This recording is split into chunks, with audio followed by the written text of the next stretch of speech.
Hey, welcome back to the Senpai channel. I'm excited for you to be here today. We got a handful of fun things packed into a super simple tutorial to help get you on your way, whether this is your first stream or you just need a refresher after a couple years. And some of you may know, if you've been around here for a while, that I redo these beginner setup tutorials every couple years as the tools advance and change. In fact, last time I did this about 2 years ago, I talked about the two softwares that people stream with, OBS and Streamlabs. Today, we're talking about two totally different softwares. We also have more new things like 1440p streaming on Twitch or being able to stream vertically and horizontally at the same time on Twitch. So this will be the first of a 3 to 4 video series on setting up a live stream, everything you need to know that'll get progressively more advanced as we go along so you can just stop whenever you've learned everything you want to learn. And today, what we're going to learn is this. We're going to create this stream right here with two different scenes. You can see our first one is our gameplay scene here where I'm over on the side. We got our gameplay, and then we have a chatting scene here to go between games where our background blurs and moves into the background a bit and our camera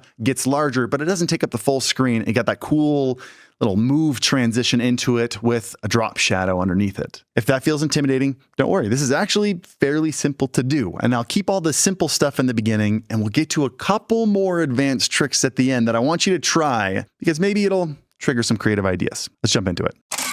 So let's start with the big question. What streaming software should you be using? Well, since I did the last video 2 years ago, two big softwares have been released. One is called Meld, and I did a whole video on it about a year ago. The second one is actually newer, and it's called Stream Suite by the company Atom, which, full disclosure, I am a part owner of. Stream Suite is actually a plugin installed in OBS, kind of like a reskinning in order to give you some extra flexibility and some extra creative tools. And so the way I see this is Meld is for people that just want a clean and simple stream. A lot of the tools are easier to use and more reliable. It feels like the Apple of streaming. Whereas if you want to do more fine tuning, you want more creative control, you want some more professional tools like enhanced broadcasting, you've got Atom Stream Suite. We're going to be using Atom Stream Suite in this tutorial because as we progress through the 3 to 4 videos, there are some tools that I'm going to be teaching you that are only in that software. But some of the things I'm doing are easier to do in Meld, and I'll let you know if that's the case so you get a good idea of what you want to do. Let's jump into this. The first thing we're going to need to do is download OBS. So we're going to go to obsproject.com. You're going to click on your operating system that you're using. I'm on Windows right now.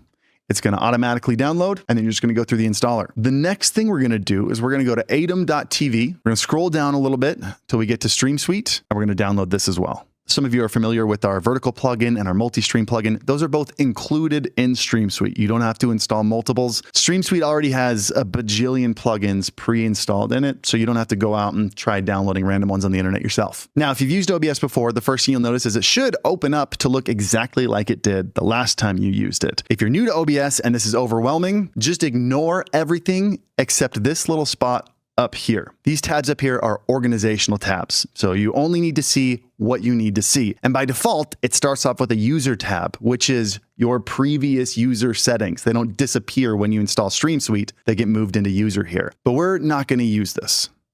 We're just going to use these two tabs. We've got the build tab and we've got the live tab. The purpose of these is that you have your build tab, which you'll use when you're not streaming. That'll help you set up your scenes and your sources. You got your properties and transform tabs right there, so you don't have to open up windows to adjust stuff. You've got all your scenes, all your sources, all your filters ready to go at a glance. And when you're ready to go live, you switch to the live tab. And that has all the things that you need live, like your chat and your activity and your stream info. Before, you had to have everything you wanted all in the scene at the same time, even if you didn't use it all while you were building or while you were live. So this is an organizational tool for you. I'm actually going to reorder this. I like build being first. And the first thing we're going to do is we're going to go into our settings up here and we're going to make sure our canvas is ready for us. So just for now, we're going to be setting up a 1080p stream, nothing crazy. So let's go to video. Let's switch this to 1920 by 1080 in both, and we're going to have it at 60 frames per second. Up here in stream, you can sign directly into your Twitch account, or you can choose YouTube, whatever you want your main streaming platform to be. And then one last setting here in output, we want to make sure our video bitrate is 6,000 kilobits per second. We're going to keep the settings simple for now. We'll get into advanced settings when we want to get into things like multiple audio tracks for removing music from your VODs on Twitch. But for now, make sure you have 6,000 kilobits per second and make sure the video encoder is set to hardware. NVENC if you have an NVIDIA GPU, AMD if you have an AMD GPU. Cool. All good there. Let's start building our stream. So if you're looking at this and you're going, oh my gosh, there's so many different squares on the screen here, I don't know where to look. We're going to look at 3 different things to start. We're going to look at this big blank black rectangle. That's our canvas. So we're going to be building our stream on.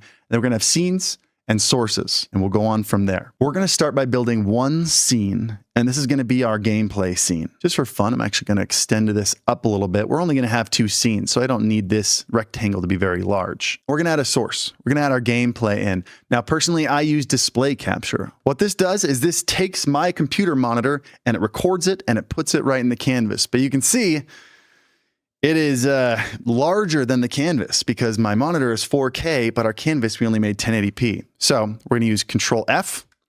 That's going to fit to the screen. You can also just resize it this way. You can do this a lot of different ways. And I'm also going to click this Force SDR button here, which you can see keeps it from looking a little bit grayed out. I've got an HDR monitor and it kind of screws it up for people that aren't watching on an HDR monitor. So now if you're running a PC that's maybe a little bit underpowered, PC components are super expensive nowadays, and you're noticing some lag when using display capture, you can instead go to game capture, and this uses a little bit fewer PC resources. And what you can do is you can set it to say, grab any full screen application, meaning anytime you hit the full screen button on a game or a window or anything, that's what's going to go in there. My computer can run display capture, and I like that a little bit more. It means if I pull up something like YouTube or something, anybody can watch that. But it also means that if you pull up something like an address or a phone number, your audience is going to see that. So do that at your own risk. Next, we're going to add a webcam, and that's going to be a video capture device. Let's go ahead and call this webcam.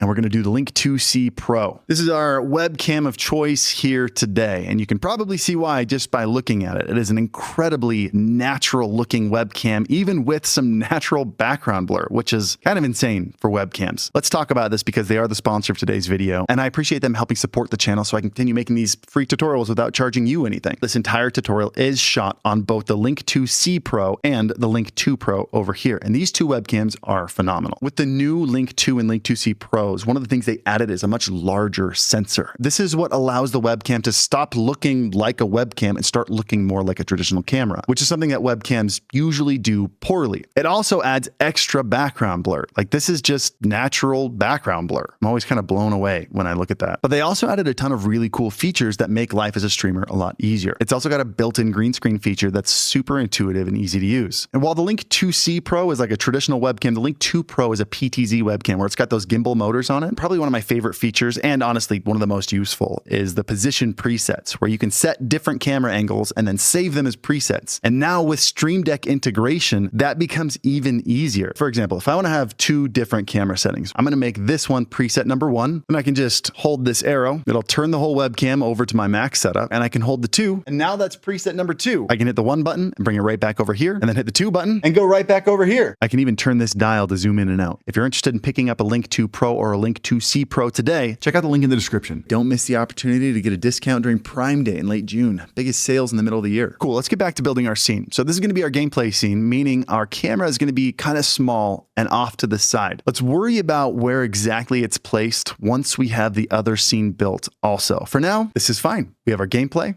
and we have our camera. Let's build a second scene for in between games where we're talking to our audience.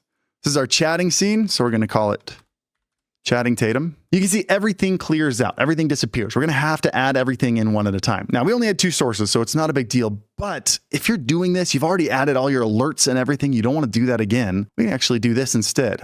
Let's get rid of that. We're just going to duplicate this scene.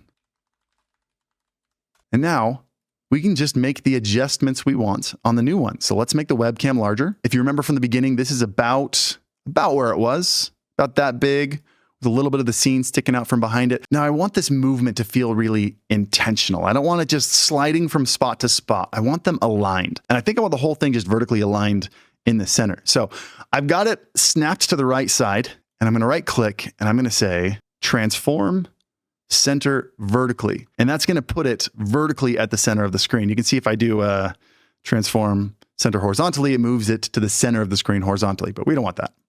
Let's go ahead and do that again. There we go. And this, for now, seems like exactly where I want it. I'm just going to lock it in place so I don't accidentally move it. In fact, I'm going to do that for both. Now let's go back to scene 1. We're going to rename this one as gameplay. And with this one, obviously the main purpose of this scene is to see as much of this as possible, but my camera has so much blank space on the left and right side that I think I just want to crop off. I think I want my gameplay camera to be a tall rectangle. Now, there is a way of doing that by going into filters down here, and we can add a crop. You can see if I add 500 pixels on the left and 500 pixels on the right, here we have a tall rectangle. But if we go back to our chatting scene, you can see it did it to this one too. We don't want to do that. Let's go ahead and remove that. Actually, before then, let's go ahead and center this one vertically as well, so our two cameras on both scenes are perfectly aligned. If you hold Alt and you drag in from the side here, it'll crop in, but it'll only crop in on this instance of the source, meaning if we go to this scene, it's still full screen. And that way you have individual control over the crop of each scene. Now, let's move it to the right. I don't want it touching the edge. I'm going to have it right there. And then again, let's go ahead, center vertically. Should probably just do that last after I got everything else done. In fact, let's make it a little bit larger and then do it again. I think that's looking pretty good. Maybe I can crop it in a little bit more on this side, so it's a little bit more tall looking. There we go. I like that. I'm going to lock it. Lock them both. Right now, we've got a fade going on between the scenes, and that's not what I'm looking for. We want the camera to move between the two scenes. How do we do that? Well, before in regular OBS, you had to install a move transition plugin. With Atom Stream Suite, it's already pre-installed for you. So I've got scene transitions here, another tab. Yours might be down in the bottom. I moved mine between here because I said it once and then I never touch it again. And you can see we got a cut and we got a fade. But if we hit the plus button here, we have more options. We can add multiple transitions. So let's set a move transition. You got a bunch of options here. We're not going to mess with them. We're going to keep it simple. Now, if we switch between scenes, what happens here? Look at that. What it does is it sees that webcam is on both different scenes. And so when you're switching scenes, it animates that transition between them. Very cool. But sometimes between the two scenes, you want to add a couple different filters or effects, right? I'll show you what I mean. If you remember from the beginning, when we went to the chatting scene, this big scene back here not only got smaller, but it got blurry. It helped emphasize the camera more. So let's go ahead and bring this in. Let's make it about that size instead. Just a little bit smaller. That way. Oof.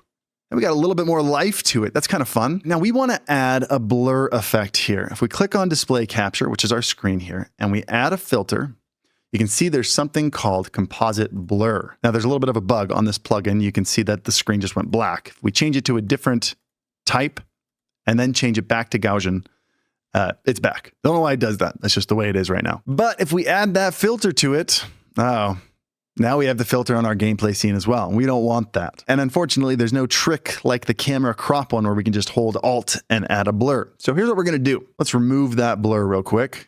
And we're actually going to remove the display capture from the scene that we want the effects on, which is this one. This is the one we want the blur on. So let's remove it. And instead, we're going to add a whole different source called source clone. This is just cloning our display capture, but it sees it as a completely new source. So any filters we add to it don't affect the original one. We're going to name it the same thing with a 1 at the end. There's a reason for that. It's going to be a clone type source canvas. This is our main canvas here. And what do we want to clone? We want to clone display capture. For some reason, it gives you the option to clone the clone itself. That seems redundant. Okay, display capture.